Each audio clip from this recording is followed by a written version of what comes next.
Philip, hello. Warm welcome to Southside Stories. It's great to see you. Tell us a little bit, Philip, about yourself, where you're based, and your job title, and a little bit about your company.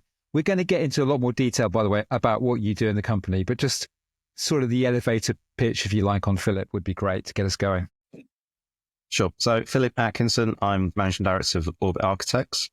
We're based in Waterloo. We're on Blackfriars Road near Southwark Tube Station. People say we're in Southwark, but we're not. We're in Waterloo. We're a company that delivers commercial architecture projects. And we have a team of about 20 people at the moment. Fantastic. And we're going to talk more about that in a second. I'm always fascinated, though, by career journeys.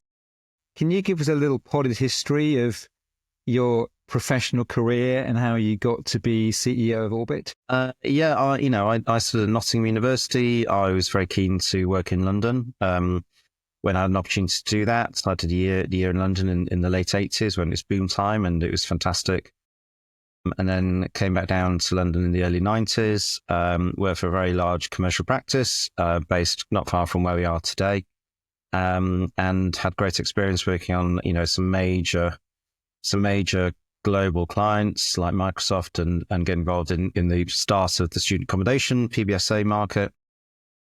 But ultimately, I want to get back into the doing of things and getting back into actually being able to be involved in projects and getting closer to clients rather than just going up the director chain and becoming more remote. So, Orbit was very much a thing that I was very passionate about starting. And we started in 2006. And it was a time in my life when I didn't really know what I wanted to do. I knew I had to leave where I was, and everybody just said, "Just set up on your own. You'll do well, and you'll be good." That sounds great. So you've been in operation 2006, and you've seen a lot of change in your career since the 80s and 90s. We might talk about that in a second in terms of the London commercial property sector and how that's changed. Tell us a little bit, though, first about Orbit. What kind of architecture do you specialize in? So we do, our two main sectors are workplace. So we do tenant fit out, which we call Cat B, and we do landlord refurbishment, which we call Cat A. So that's probably about 60% of our business is the workplace projects, mostly in London, but we have worked across the country delivering those. Sometimes design led, sometimes delivery led, but it's a real it's been a constant in our history at Orbit that offices have been absolutely key to what we do. And we are very strong in the hospitality market, which is predominantly refurbishing high-end hotels, again, predominantly in London. And we have a bit of a reputation for the ability to deliver those successfully. They're very complex projects, so it is a unique skill, and we've managed to kind of capture a bit of the market with that. Just for those that are perhaps not as close to architecture as you are, can you just explain the difference between design-led and delivery-led? Yes. So one thing that is that's happened in the UK construction and design industry is that people become very specialised. So some architects and designers specialise in front-end design. So they will do the concepts, they'll get all the sign-off, they get all the approvals, and they will be given to contractors to deliver under what we call design and build contracts.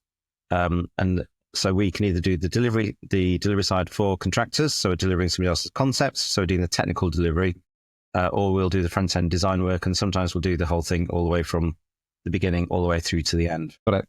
And tell us a little bit then about the type of clients that you work with. It sounds like it's a fairly broad spread of clients, is it?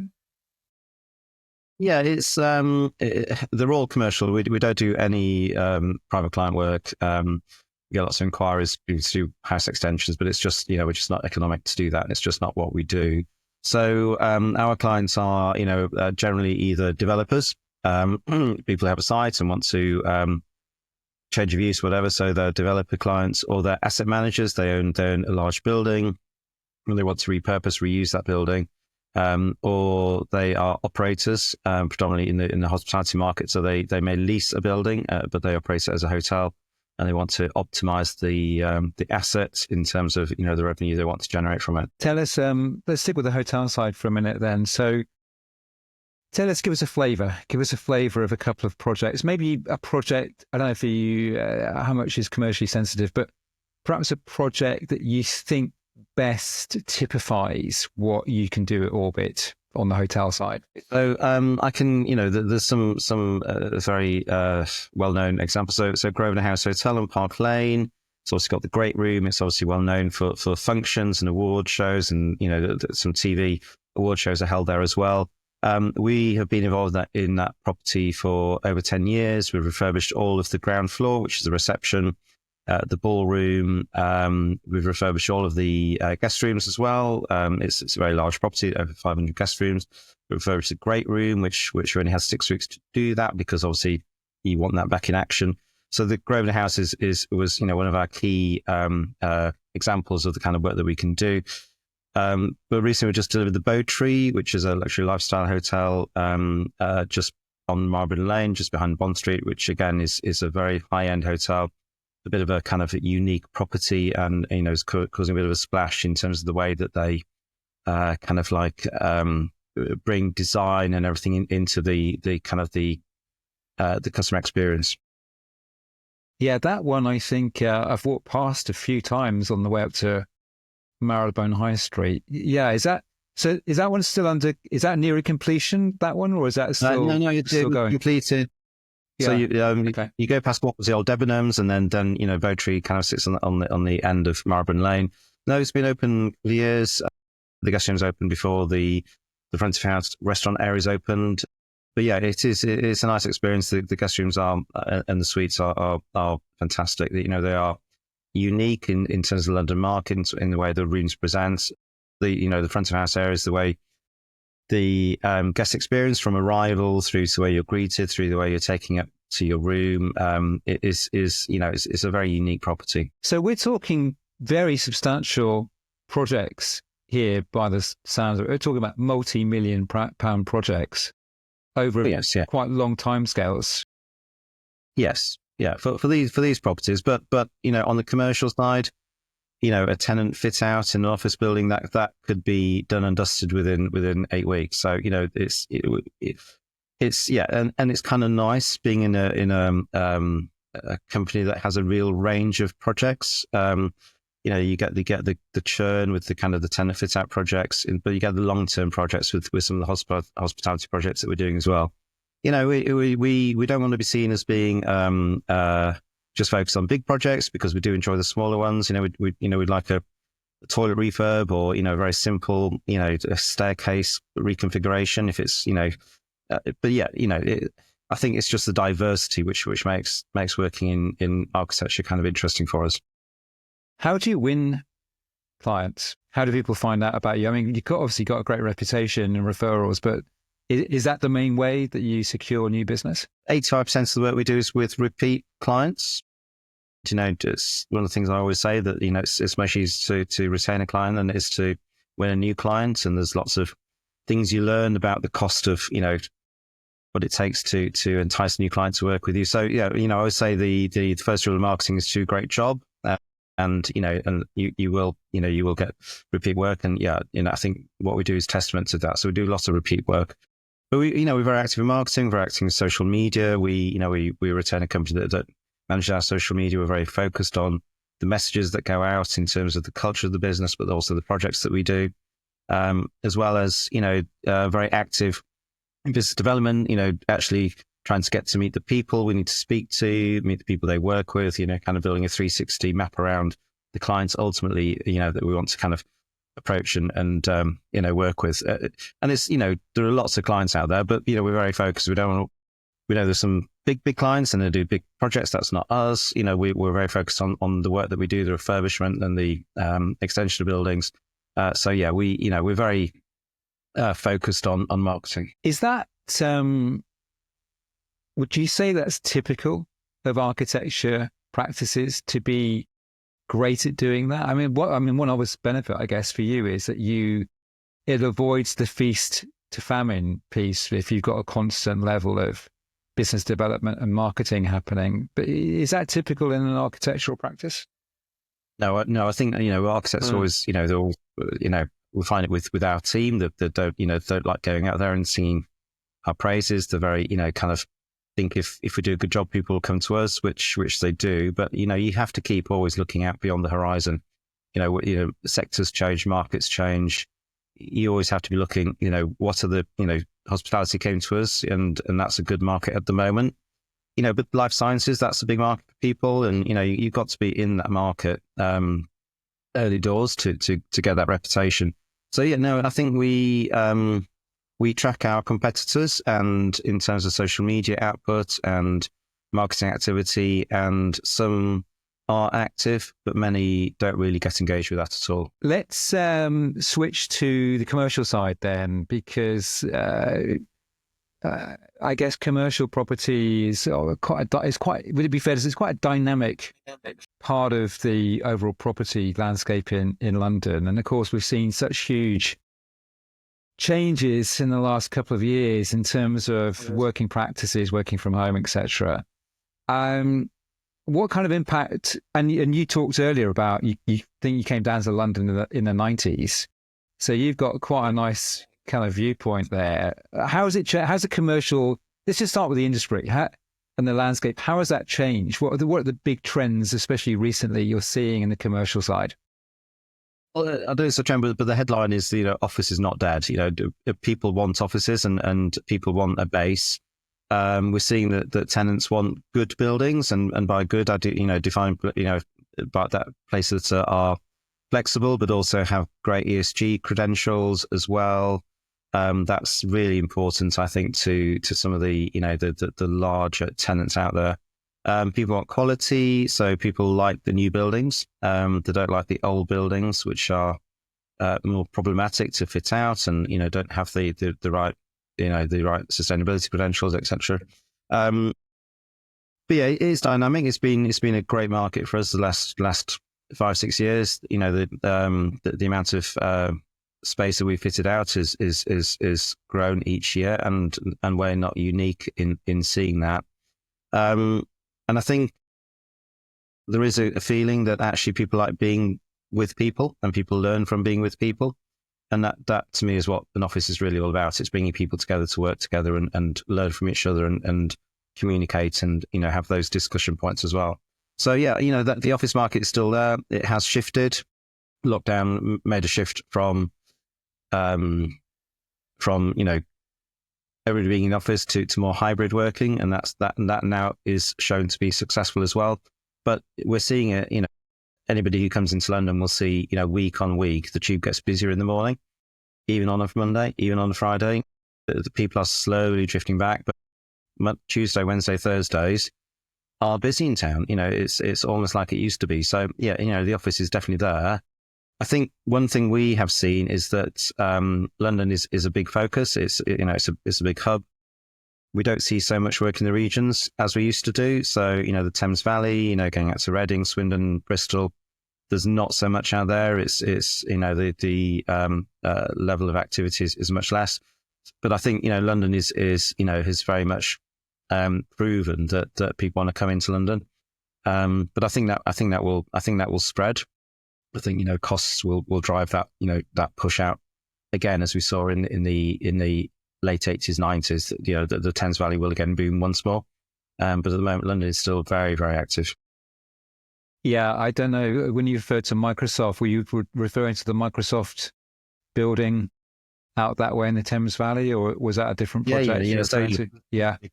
It's involved in all 5 buildings there back in the 90s. So yes, but they're moving to, ultimately they want to move back into London. So they're moving to Paddington. So they are drifting back into London. It's in any business, it's all about talent and where you can get talent. And in the 90s, people would drive more and willing to travel more. But people want that young talent, the people who are going to shape the future. And those people are in London. So Microsoft are coming back into London. Interesting. Yeah. No, I did 6 years in that building over in Thames Valley. Yeah. Because there was a set of 3, wasn't there? And then I think they were building when I moved to MSN in London, I think they were building the 4th block there. Yeah. And then I spoke to somebody recently. I was like, what's it like down in Thames Valley these days? Nobody's here. everybody's sort of working from home, or so it's interesting that they Yeah. relocating or HQing back in London, I The, guess. we sold off buildings 4 and 5, and they've now been rebranded to Here and Now. So it's a different kind of vibe in those buildings, very much service offices. They consolidated in buildings 1, 2, and 3, which we actually were involved with. So it's kind of nice going back in there because it hadn't been touched for 20 years. So, it did need some work in that. And it's a vibrant community. But yeah, it's not. Thames Valley Park back in the day was exciting. It had, the David Lloyd there, it had all the stuff That's going right. on. I remember, yeah. It's but yeah, we've done a lot. We did a refurb the Sanofi occupation of 410 TVP, so people are still attracted to it. But it's in terms of the centre of the tech industry, which what it was back then, because we had Oracle at one end of the park and Microsoft at the other end of the park, and so yeah. But that is long gone now. Really, it's it is matured, and yeah, I think the future will be very different for Thames Valley Park. That's very interesting, yeah, because I guess Google have got that big space in King's Cross, and then I think Meta announced some big office expansion as well in the London. It's great for London. It's great to see the vibrancy returning to London. It's actually very interesting last couple of weeks doing the podcast, because I'd say generally most, not all, but most founders, leaders, entrepreneurs are all wishing that there was a stronger return to office-based life. And I think that most people are on the sort of 3 days in, 2 days at work. I get the feeling, though, actually a lot would like 5 days in the office. So it feels like there is that push towards that, going back to 5 days in the office over a period of time anyway. Give us one example maybe of a commercial, could be a refurb, but just give us a sense of, again, of a project you're particularly proud of in the office refurb space. I mean, there's so people always ask me what's your proudest of what's your proudest projects, and it's very difficult to say that. But we did 68 King William Street, which used to have House of Fraser at the lower floor levels. House of Fraser obviously moved out. Our client purchased the building. The office floors from 4 to 8 were vacant. We went in that building. We put the House of Fraser back into commercial use. So we did a proper fit out and infilled the space where the escalators were. We created a shell space at ground floor, which is now the Wolseley City. We created a space at lower ground, which is now a pure gym, and we added 2 floors on top of the building. Used to have plant there, but we relocated that to on-floor plant rooms, and that's now Wagtail. So, and then the lowest level, the sub-basement, is basically where all the magic happens. So it's got kitchens there for the two food and beverage operators. It's got all the the end of trip facilities. It's kind of a bit of a tricky one, sorting that lower level, and very tricky servicing. But actually, it's been a great success, and it's great to take clients into Wagtail. It's great to take clients into Wolseley, and yeah, that's just it was a very challenging project, and we actually inherited that from another architect who'd taken a very interesting approach, but we went in there, completely re-engineered it, added back a lot of floor area, made the servicing work, made the access to the different uses work. So yeah, that was a really great project to be involved with. It's great, isn't it, to see some of these buildings that perhaps maybe there was even a question mark around, were they ever going to become viable again as, yields. But some creativity, innovation, it's great to see that being breathed back into some of these great landmarks that have been around for a long time. Yeah, definitely. The corporation really encourage a bit more hospitality. So they love a rooftop bar. They like ground floor retail. They like ground floor restaurant use. But we are seeing a lot of the older buildings. We've been involved in quite a lot of proposals to convert those to hotels in the city. So buildings that really, even if you did the best refurbishment, would never compete with the new office building. A lot of those work great, as hospitality offers. So we looked at 5 or 6 buildings in the city that would convert, and the city is very keen to see that shift, because they accept actually some of these buildings are not fit for purpose. They don't want to see buildings demolished. So it's all about reuse. It's all about, it's all about sustainability. And so, office to hotel conversions in kind of 70s, 80s buildings can work very well. So that has been an interesting shift as well that we're involved with. So you finding that the planners of the city are themselves being a bit more creative and flexible with sort of use classes of buildings. I think they've acknowledged that there has to be a shift. I mean, obviously they're granted permission for some very large developments recently, like 22 Bishopsgate, and some of the new buildings coming through, and that has really cemented the city as a great place to be. But what do you do with old buildings? You're not going to knock all this stock down. You've got to find a use for it, and so they've been quite creative in allowing other uses. So residential is seen very positively, but hotels particularly are seen as a great shift because it brings people into the city. It supports that nighttime economy, which the city's always suffered from. So they've been quite creative. Westminster too. They are positive about these kind of changes. I think it's just an acceptance actually that you can't just knock a building down and put another office building there. That sometimes there are other things you can do with them that's a bit more inventive, a bit more creative. Yeah, great. So let's switch tack a little bit to the sort of business of architecture and running an architectural practice. Let's maybe start with team and hiring. Just talk to us, Philip, a little bit about your current team size. And many businesses talk about the challenge of hiring talent now. Tell us a little bit about how that looks for you. Yeah, it's obvious to say, but without our people, we're nothing. So our business is the people. So it's really important we get the right mix of people. We like mentoring, so we're very happy to take year out students who just spend a year with us, go back to university. Very happy to take people who graduates who need training up to their qualification. But you've also got to have those people who can really deliver, been there, done that, and you can develop that internally to a certain extent, but you have to be able to recruit people to all levels in the industry. And it is challenging, and we put a lot of effort into getting the right people. But we, ultimately we do get a lot of applications from overseas, and we do recruit lots of people from overseas. And I think if we didn't have that availability of people wanting to work in the UK, we would have a challenge really, getting the right people in the right roles. In terms of now, the visa application process, etc. If you want to hire from overseas, what does that look like? Is that a significant barrier, or? It is, yeah. So you can apply for certificates of sponsorship. It's not made easy for you. Even the language they use is very difficult to follow, and actually issuing a certificate to an employee is a difficult process. Ultimately we have hired legal advice on how we do it because it's not straightforward. They don't make it easy, which is odd, because I think if either they do it and make it easy, or they don't do it. But at the moment, it's kind of this kind of awkward situation. But yeah,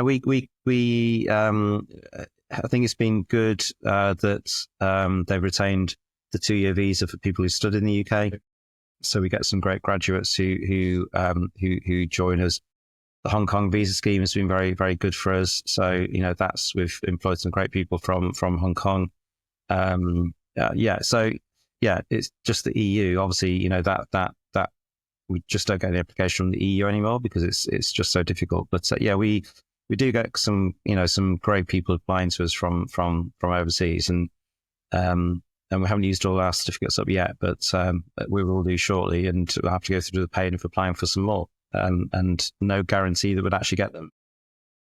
On the graduate side of things, what's if you're an architectural grad, what does that look like for you now? Is it highly competitive to get that first foot on the ladder?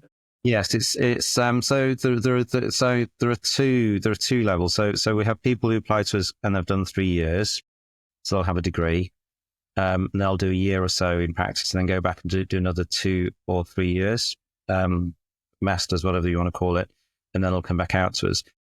It's very difficult for the people who just want the year out experience, because there's a lot of commitment in supporting people in that position. And yeah, we take on a lot of students from Bath University. I don't know, it's just become a thing for us. And they reached out to me about, are you interested? And I said, yes, I am interested, and gave them a link to our new recruitment website. Within 24 hours, I've had 12 applications. And I think that's really telling and these are people who need to be employed to get the experience before they go back to university. And, they've obviously been unable to get that employment since October time. So yeah, I think that side is very competitive. The next level up, there's not many people in the market, so it's a different arena, I think. But we get very few applications from the UK, and I think that might be telling. Maybe there's just not enough supply coming through for people like us to engage with that cohort. If you were a young graduate, look at what advice would you give? What are the things that you would recommend somebody that to do if they're looking for that first step? Interesting. If I was to do it all again, what would I say to myself? I think you have to think you'll get your eyes opened wherever you work. I think working in practice like ours, which I would call a medium enterprise, I think you get good experience because you get a good overview of a wide range of projects. But also, I've been in big practice. They also offer great opportunities. I think really just make sure you get the kind of opportunity that you think is going to give you the right kind of experience for what you want to do. Yes, make sure you know the experience you want to take back with you to university. And the other thing that's so frustrating is nobody knows what they want to be paid. So just absolutely know what your value is. When I ask people what's your salary expectations, so, well, I don't know, I don't mind. But really, everybody has a value, and I think that people should be clear about what their value is. Good advice. Let's switch to sort of let's stick with sort of financial side, if you like. So I'm interested, in terms of when you look at your P&L, what is a good year? What are you sort of targeting in terms of year-on-year growth? If you've got these major, I'm always fascinated because you've got these major projects, for example, the Grosvenor House ones. Yeah. That, it's kind of unpredictable, isn't it? Whether you're going to land 20, 30 million plus project. How do you forecast and budget for revenues and resourcing? I think you have to look at the macroeconomic environment. I think you have to understand the way of the world, what interest rates are doing, what clients are saying about what the impact of interest rates is having on their ability to press forward with projects. So I think, a lot of it is kind of understanding that wider economic environment. I think then also it's the marketing piece. It's understanding which clients are doing what. We go to a large property conference in Cannes, which is in 2 weeks' time, and at the very lowest level, that is just fantastic for understanding what the sentiment is, what people are thinking, what people are doing, what markets they're looking at. So I think it's just having your ears to the ground about future work. But I think it's also being ready. It's being ready to deliver projects. It's having faith the phone will ring, although it's not the phone anymore, is it? But you know what I mean. It's having faith that those projects will drop in. And I think it's just having the right team there to be able to deliver them. So I think it is a bit of a leap of faith. I always say it's relentless. Every Monday I sit down with my fellow director and it's kind of like, where are we this week? What's going to happen?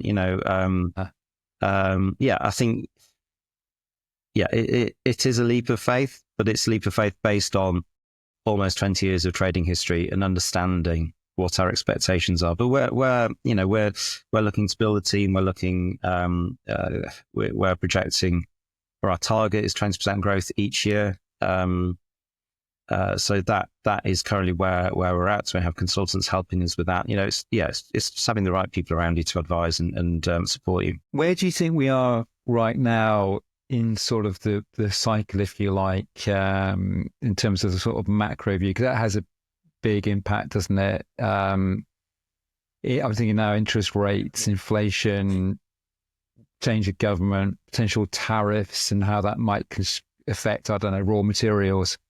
What's your sort of take of the next year or two from a macroeconomic perspective and how that might affect construction and architecture? Do you think we're about to go into it? Do you think we're through the worst of it? Or is it still very uncertain? Well, to one extent, what happens in governments, either locally or globally, doesn't always have the massive impact that people think it has, because the economy will always tick over and will always try and generate, wealth. I think interest rates, Clyde said to me last year that, now that the signal was interest rates wouldn't go up was good, because, the way they, work out whether projects are viable or not, that they can rely on it now, because it won't get worse. So I think interest rates to stabilize and go down will be the main driver of projects moving forward. And all the other stuff with Trump and, Labour government, it's just noise, really. I think, if we can have a stable government for 5 years, I think that'd be helpful.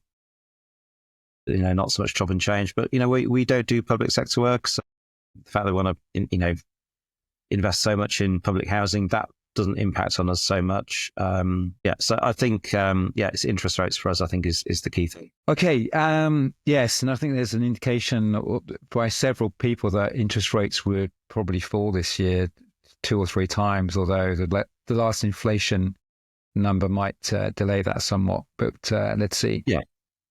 But we all live in hope. So, and there will be shocks. Yeah. But we, as I said, you just have to plow on and just target growth, and deal with the shocks as they come, and they, and it's just the way it's always been for the 20 years I've been at Orbit. Philip, to wrap up, tell us a little bit, I'm asking everybody the same question, but tell us about a leader or an inspirational figure who's had a positive impact on your professional life. And it could be anybody. It could be a famous person, it could be an architect, it could be a mentor, but who springs to mind when I ask that question for you?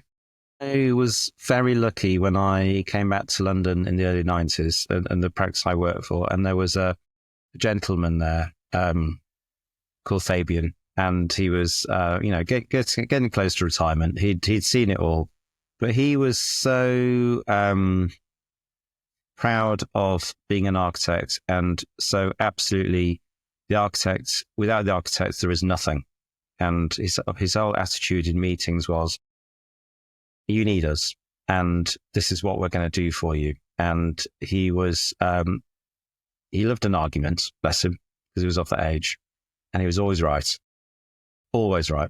And so I learned a lot from... Do you mean he thought he was always right, or he was always right? He's always right, and he was always right. Yeah. Right, and he always was right. So he had this absolute determination, and I don't live my life that way at all. But it was great to see somebody who absolutely believed in his position in the industry and how important being an architect was to the industry. We are terrible as a profession for the role we did 30 years ago. We given away to project managers, and a lot of what we did is diminished. And but we need to be proud of who we are. We need to be proud of what we contribute to the economy and the value that we add. I know that clients think we're amazing, but as a profession, we need to really boost our position and be very proud of what we do. You should be. Yeah, absolutely. Well, on that great note, Philip, thank you so much for your time. That was a fascinating conversation, and we wish you every luck as you go after that next 20% growth this year and beyond. Thank you. Thanks, Matt. Thank you so much.